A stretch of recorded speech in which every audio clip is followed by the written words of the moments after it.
at 6. I'm Sherilyn from Hong Kong. And I'm Gerald. Tonight, we're tracking an alerting environmental emergency in Southeast Asia.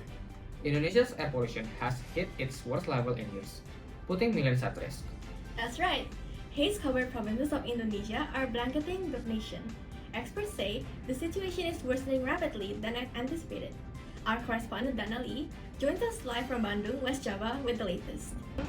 The situation here in Bandung is not looking good. A thick layer of haze is hanging over the city, making the skyline barely visible.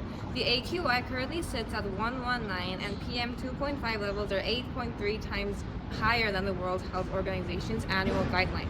With levels this high, Bandung residents are already vulnerable to respiratory irritations and breathing difficulties.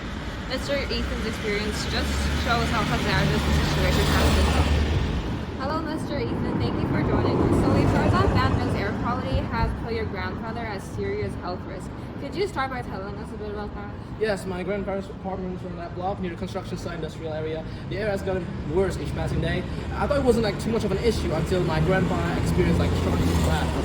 Bandung is a city where industrial factories cluster closely alongside dense residential zones. On Bandung's spatial map, large red zones represent trading areas which are clusters of markets, shops, and commercial streets.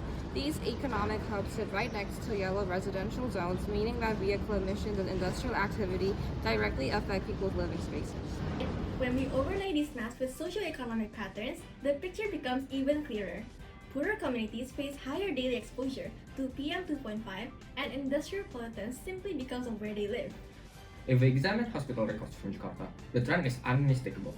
This data shows a dramatic surge in respiratory-related hospital cases, rising from just over 30,000 cases in 2014 to more than 130,000 by 2019. When we look at the broader trend over the years, the picture becomes even more concerning. New HEI data from Jakarta, spanning 2010 all the way to early 2025, shows that PM10 has consistently been a dominant pollutant. That's right, Gerald. The data also shows a steady rise in ground-level ozone and NO2 in recent years, both of which are tied to Jakarta's increasing traffic congestion and industrial activity. But behind these numbers are real families dealing with the consequences every day. We now go live to Jakarta for a closer look at what's happening on the ground. 87-year-old asthma patient Agung Mulyadi was advised to leave Jakarta for the sake of his health. Still, he refuses to leave the city he's called home his entire life. Mulyadi now carries an oximeter with him all the time to monitor his condition. Jakarta has been my home since childhood. And the air is getting heavier these days, and my asthma getting more troublesome, and breathing feels like work. Even my doctors advised me to leave the town, to start somewhere new, somewhere better. But I'm already too old for that, and I just hope that Jakarta getting better each passing day, and I hope that my condition is not getting worse.